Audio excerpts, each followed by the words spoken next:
media, old media, client activation, metrics.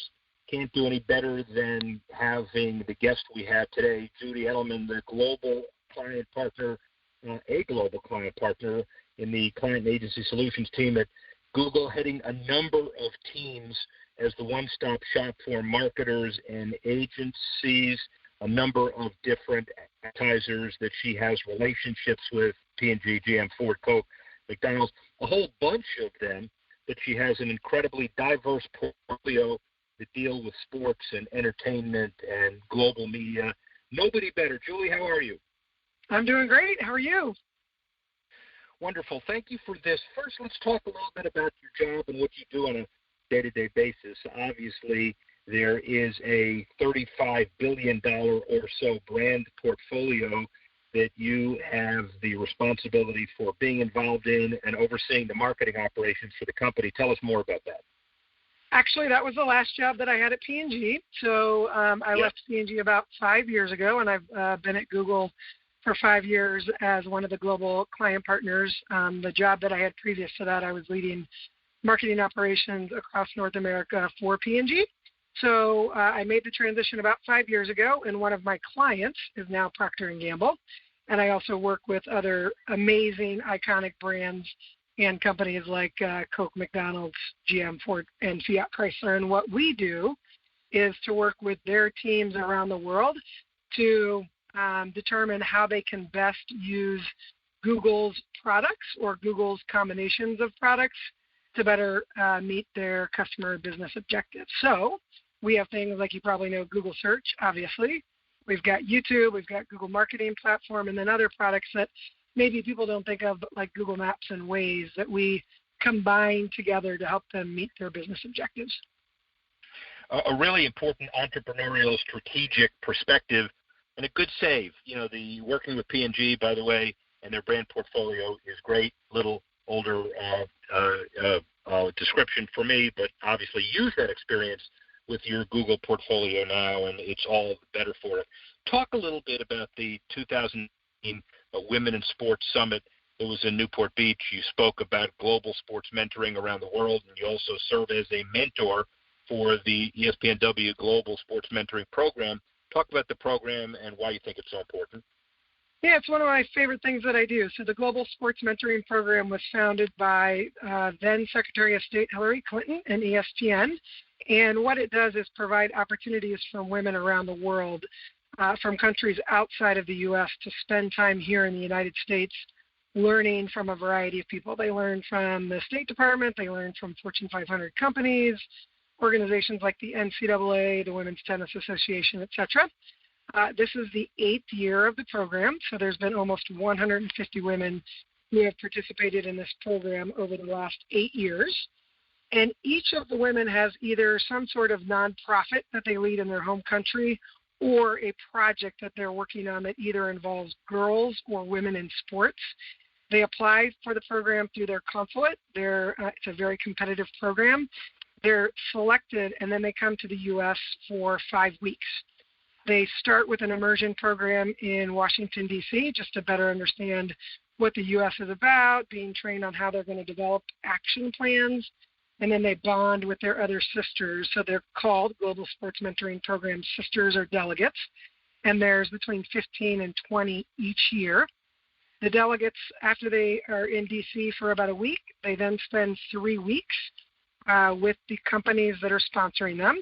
So the really cool thing in my case is that it's a combination of both Google P&Gers and former P&Gers who teach them some really important foundations for their nonprofits like brand building, digital marketing, and strategic planning. And we've participated in the program from the very beginning. So we actually have 11 delegates because each of the last 3 years we've actually had 2 delegates. And they've literally become part of our family, part of my own family, and part of the P&G family and Google family.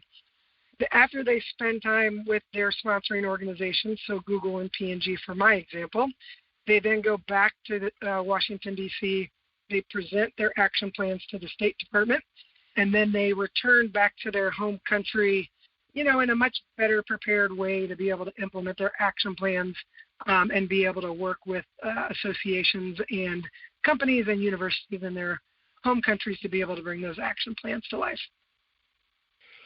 Your world centers around not only brand equity, but empowerment and accountability as well. Obviously, creativity in and around sports. Last week, Gina Davis was honored at the Academy of Motion Picture and Arts and Sciences Governor's Award for her work in advancing gender equality in movies, in front of and behind the camera. You've been working on representing your client brands in marketing campaigns and making sure that there is equity and equality there, ads, women's roles, etc. How do you see that playing as important in the sports and entertainment world, and where do you see it going? Yeah, Gina Davis is literally one of my heroes. I've been really inspired by her work over the last 15 years with the Gina Davis Institute. And what I would say is at Google right now, we're doing some really cool work with the Gina Davis Institute. We've actually been working with her for the last 5 years, and we are really committed using data and using tools to helping our clients understand how they can really represent their consumers and their users in a much more fair and equitable basis in their own advertising, which is really important. People are exposed to so much advertising on a daily basis. They need to be able to see themselves in advertising to feel like they can make it in the world. Actually, one of the things that we just released last week was a study that Google did with the Gina Davis Institute with YouTube specifically. YouTube is the largest digital video platform by far in the world, and we actually analyzed almost 3 million YouTube videos, which crazily accounted for 550 billion views. There's a lot of people watching a lot of YouTube. And what we were trying to do was to use machine learning to really understand the gender of the characters that was in each one of the video frames to measure representation, and then better understand what was being represented in those YouTube videos.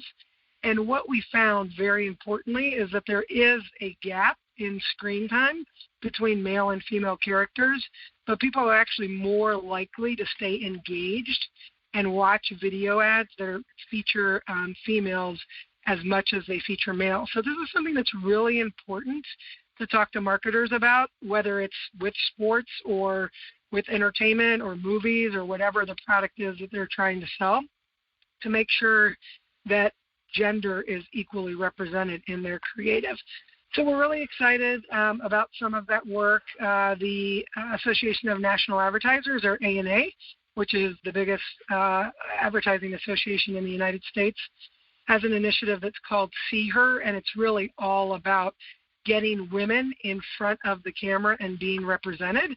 So Google is a partner there, along with many of my clients and many other industry leaders, to make sure that women are represented in movies, in entertainment, and very importantly in advertising content.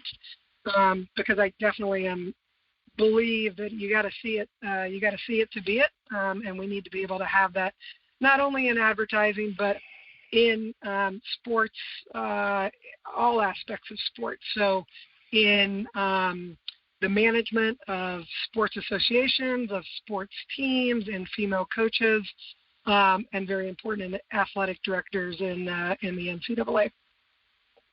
Well, all of that is really, really important. Obviously, when we talk about advertising, a part of it is traditional OTT, but in a large part, we're talking about digital. The campaigns that you've probably been around because of the Google Solutions team's blue chip client list, Super Bowl, All-Star, FIFA Women's World Cups, big campaigns. What are ones that stand out to you as good examples of the key digital media campaigns across? Yeah, well, I'm very, very biased. I spent almost 20 years at P&G, so as a former P&Ger, I really love the work that Secret Deodorant did very recently with the U.S. Women's National Team and the World Cup.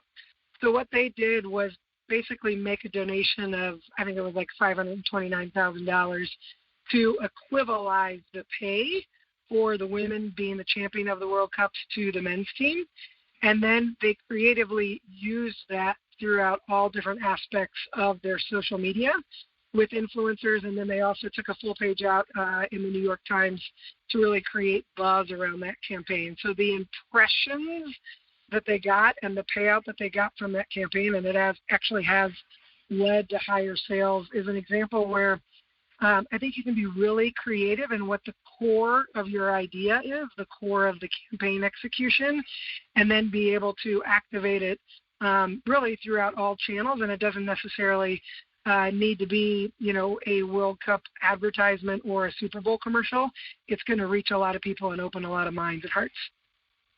Well, and then finally, I guess, as far as creativity is concerned, Olympic campaigns for Tokyo, esports, so popular. Saturday Night Live just did a parody, and you're kind of should be in the forefront of the whole esports world. So what's the next big thing for you that we can kind of look forward to as far as Google stepping into something that's ahead of the pack?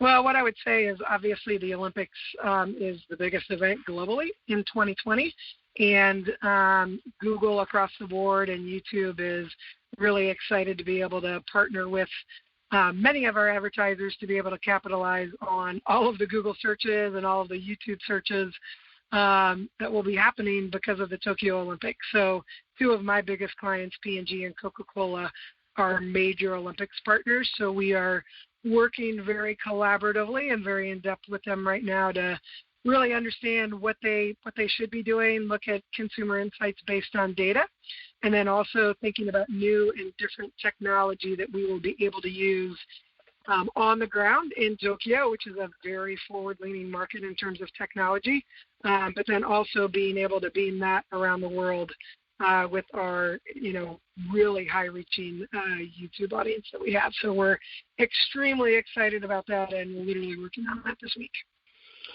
You want retail, you want top-of-the-line media relationships, you want cutting-edge entrepreneurialism in this new space.